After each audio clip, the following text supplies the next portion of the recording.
Hello friend, नमस्कार। मैं दिनेश शर्मा आज आपको गुरु की महादशा के विषय में बताऊंगा। गुरु में बुध का अंतर जो 2 वर्ष 3 माह 6 दिन का लगभग होता है। आपका जन्म नक्षत्र या चंद्रमा का नक्षत्र ही महादशा तय करता है।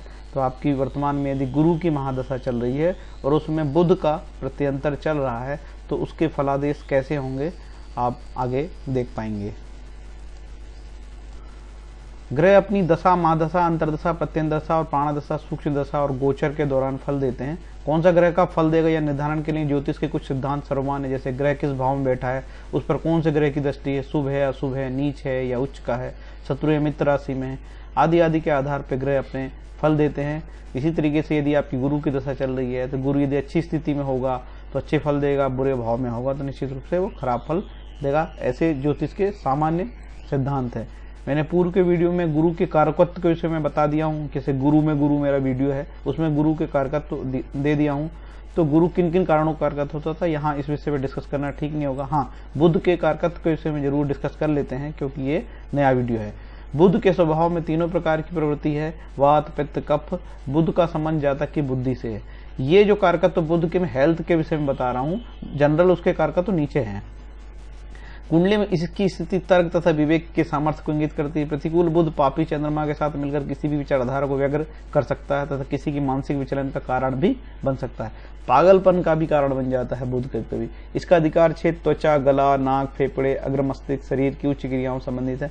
खासकर ये त्वचा से संबंधित होता है, जैसे कोई खुजली या दांत के रोग है उसमें बुध का भी कारण बन जाता है। या मानसिक विचलन, धैर्यहीनता, मानसिक अस्थिरता, मानसिक जटिलता, अभद्र भाषा, दोषपूर्ण वाणी, अभद्र भाषा, कटु स्वभाव, चक्कर आना, त्वचा रोग, श्वेत कुष्ठ, नपुंसकता, कुछ नेत्र रोग, नाकन आदि के लिए भी जिम्मेदार होता है।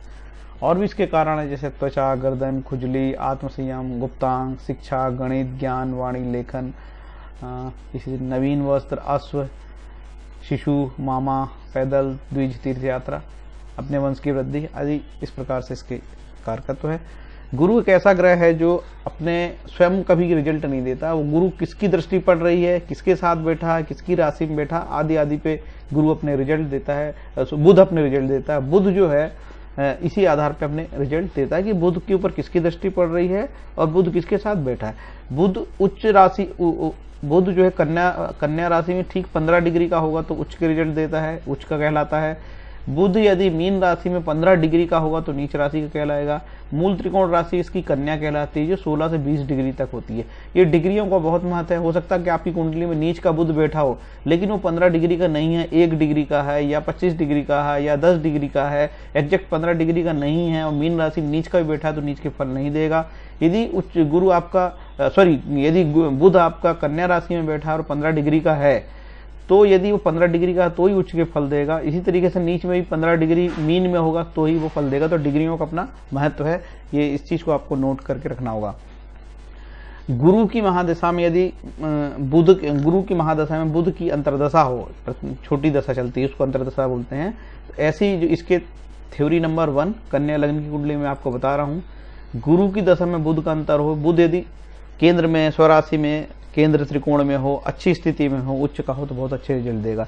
ये चारों स्थान देगी, 6 नंबर, 9 नंबर, 12 नंबर और 3 नंबर। ये जो केंद्र स्थान कहलाते हैं और ये पंचम स्थान कहलाता है और ये दूसरी राशि जहां है ये 9वां स्थान कहलाता है। यदि गुरु केंद्र त्रिकोण में हो तो शुभ ग्रह से दृष्ट हो तो अच्छे रिजल्ट देगा। लाभ क्या देगा, देखिए धन लाभ, शरीर सुख, राज्य लाभ, राजा की कृपा, अभीष्ट सिद्धि, वाहन, वस्त्र, पशु का लाभ इत्यादि है। इस तरीके से कंडीशन रहेगी तो अच्छा होगा। हो सकता है कि आपका केंद्र में बुध है लेकिन ये देखिए यहाँ पे मीन राशि में नीच का हो गया है, केंद्र में तो है लेकिन नीच का हो गया है। कन्या लग्न की कुंडली से मैं आपको उदाहरण बता रहा हूँ, यहाँ पे बुध मीन राशि में नीच का हो गया। हो सकता है इसमें भी बहुत पॉजिटिव रिजल्ट ना आए। तो ऐसे ग्रहों की स्थिति के आधार पर दशाओं के अंतर और फलादेश निर्धारित होते हैं। दूसरा जो सिद्धांत है, बुध मंगल से दृष्ट हो तो उसके अंतर्दशा में शत्रु की वृद्धि, सुख का नाश, व्यवसाय में हानि, ज्वर, अतिस्वार की पीड़ा आदि होती है। देखिए कन्या लग्न की कुंडली में यहाँ पे 4थे स्थान पे बुध बैठा और मंगल यहाँ 10वें स्थान में बैठ के दृष्टि दे रहा है। ठीक है, हो सकता है मंगल यहाँ पे लग्न में बैठ के भी चौथी दृष्टि दे सकता है। मंगल की जो दृष्टियां होती है वो एक तो 7वीं दृष्टि होती है, चौथी दृष्टि होती है और 8वीं दृष्टि होती है। मंगल की 3 दृष्टि होती है। इस तरीके से मंगल से दृष्ट होने से भी बुध जो है आपको बुरे फल देता है। ऐसा पाराशर शास्त्र की होरा शास्त्र में लिखा है, ठीक उसी से आपको बताया जा रहा है। अब तीसरा जो सिद्धांत है इसमें, यदि बुध यदि दशापति से 5, 9 केंद्र में या सर्वोच्च राशि में, अपनी राशि में हो तो लाभ के फल देता है। उसमें धन का लाभ, माता पिता से सुख, राजा की कृपा, वाहन का विशेष सुख होता है। देखिए दशापति, बुध यदि दशापति से, तो आपकी मुख्य दशा चल रही गुरु की, गुरु में आपका बुध का अंतर चल रहा है, तो दशापति इसमें जो कहलाएगा वो गुरु कहलाएगा। गुरु से आपको देखना होगा कि आपका, गुरु से ये देखना होगा कि आपका कहाँ पे बुध बैठा है, उसी के आधार पे आप रिजल्ट तय कर पाएंगे कि आपका बुध जो है कहाँ पे बैठा है। यदि आपका इससे अच्छे स्थान पे बैठा है तो अच्छे रिजल्ट देगा, यदि बुरे स्थान पे बैठा है तो बुरे देगा। तो देखिए यहाँ पे यदि केंद्र स्थान पे बैठा हुआ 9 नंबर, 12 नंबर, 3 नंबर में, या 5वें स्थान पे या 9वें स्थान पे बैठेगा तो ये शुभ स्थान कहलाते हैं। ऐसी स्थिति में भी बहुत अच्छे रिजल्ट आएंगे। तो अच्छे रिजल्ट में धन का लाभ, माता पिता का सुख इत्यादि लाभ कहे गए हैं। थ्योरी नंबर 4 है, बुध यदि दशाधीश से 6, 8, 12वें भाव में हो तो कष्ट होता है। जैसे पाप से युक्त हो तो, शुभ ग्रह से अदृष्ट हो तो धन का नाश, विदेश गमन, मार्ग में चोर का भय, नेत्र रोग, विदेशों में भ्रमण इत्यादि बात होती है। इसके लिए भी आपको जो है देखना, ये कन्या लग्न की कुंडली में उदाहरण बता रहा हूँ। देखिए ये बुध को मैं यहाँ 6वें स्थान पे बिठा ला हूँ, और यहाँ पे जो देखिए ये 8वें स्थान पे है बुध, और ये 12वें स्थान पे है, और यहाँ केंद्र में होके भी यहाँ नीच का भी है। ठीक है, ऐसी स्थिति में यदि 12वें 7वें स्थान पे यदि नीच का है तो भी वो अच्छे रिजल्ट बुध नहीं देगा। ठीक है, इस तरीके से ये बुध देखिए 12वें स्थान पे, 8वें स्थान पे और 6ठे स्थान पे बैठा है। तो कन्या लग्न की कुंडली में ये केवल बात है, लेकिन ये ऐसा सिद्धांत है जो 1 से लेकर 12 लग्न होती है, मेष से लेकर मीन लग्न, सभी लग्नों की कुंडली में बुध यदि 6ठे, 8वें और 12वें भाव में होगा तो बहुत अच्छे रिजल्ट नहीं देता है। अब देखते हैं 5वां सिद्धांत, बुध यदि लग्न से 6, 8, 12 में पाप युक्त हो तो अकारण कलह, क्रोध, पशुओं की हानि, व्यापार में क्षति और मृत्यु का भय होता है। ये कन्या लग्न की कुंडली है। कन्या लग्न की कुंडली में देख रहे हैं कि ये बुध जो है यहाँ 6ठे भाव में बैठा है, और ये 8वें भाव में बैठा है, और ये 12वें भाव में बैठा है।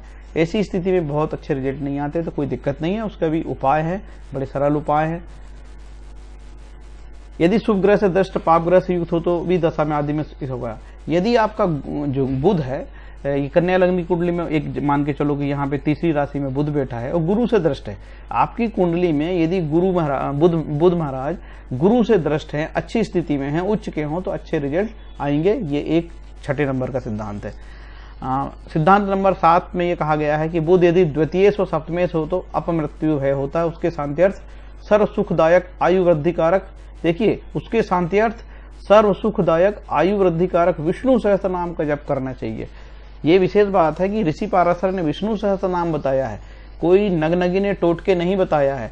लेकिन फिर भी आम जनता भ्रमित होती है और वो टोटके करती है, और उसको ऐसा लगता है कोई चमत्कार हो जाएगा, और रातों रात धन कमाने के चक्कर में लोग बहुत उल्टे सीधे काम करते हैं और पुखराज पहनते हैं गुरु के लिए। अरे पुखराज पहनने से तरक्की होने लगी तो सबसे ज्यादा तो सेठों की हो जाती है कि 12-15 हजार, 16 हजार, 20 हजार पुखराज मिल जाता है, सारे सेठ पहन लेते और करोड़पति बन जाते। लेकिन पुखराज से तरक्की नहीं होगी, तरक्की आपकी कर्म से होगी, कर्म करने से तरक्की होगी।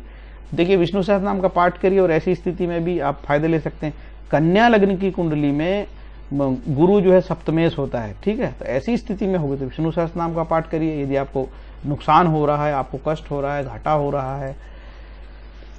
सिंह लग्न की कुंडली में भी जो बुध है वो मार्केश होता है, द्वितीय से मार्केश होता है, तो सिंह लग्न की कुंडली वाले भी विष्णु सहस्त्र नाम का जाप करें तो उनको फायदा होगा।